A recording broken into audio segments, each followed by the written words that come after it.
ស្អីទាំងអស់គ្នាស្វាគមន៍មកកាន់វីដេអូដំណើរកម្សាន្តទៅខេត្តសៀមរាបរយៈពេល2 3ថ្ងៃទាំងអស់គ្នា Part 1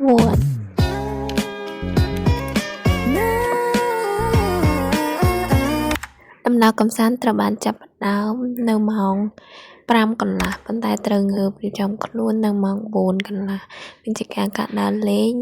ងើបម៉ោងប៉ុន្មានក៏ងើបរួចដែរហើយឆែកភ្នែកធ្លាក់ភ្នែកជាខ្លាំងប៉ុន្តែសប្បាយដំណើរកម្សាន្តបានឆ្លងផុតរយៈពេលជិតកន្លះខែហើយទើបតែបានកាត់ម៉ោងប៉ុន្មានដល់កន្លែងណាខ្លះអត់សូវចាំទេដឹងត្រឹមថាពេលយើងបានទៅចុះញ៉ាំអីនៅស្គុនតែគ្រប់គ្នាពេលទៅតែទៅចុះនៅកន្លែងនោះហើយទៅពេលបត់អំទូកមនុស្សច្រើន and then កាត់បាត់ដល់ទឹកដីខេត្តសៀមរាបរយៈប្រហែលម៉ោង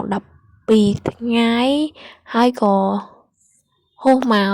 សារមន្ទីរជាតិដែលជាកន្លែងទី1យើងធ្វើការទស្សនានៅក្នុងសារមន្ទីរជាតិដោយសារតែនៅក្នុងសារមន្ទីរ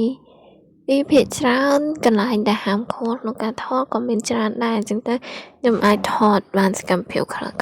ហើយក៏គោរព policy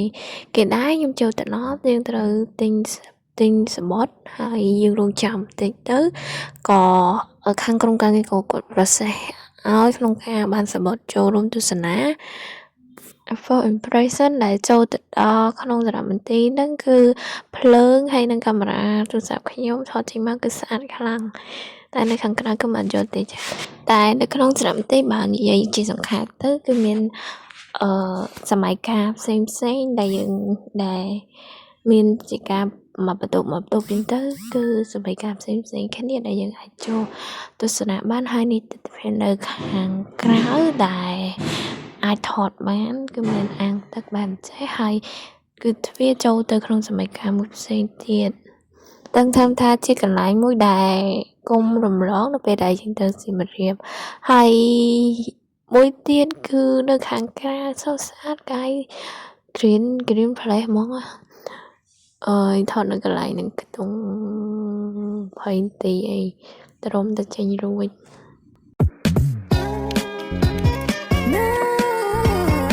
អាចដំឡងមកទេអញ្ចឹងគេចូលសម្ដែងមួយ clip ទៅហើយក៏មានការ outfit check នៅកន្លែងហ្នឹងដែរ She could beat me but she cannot beat my outfit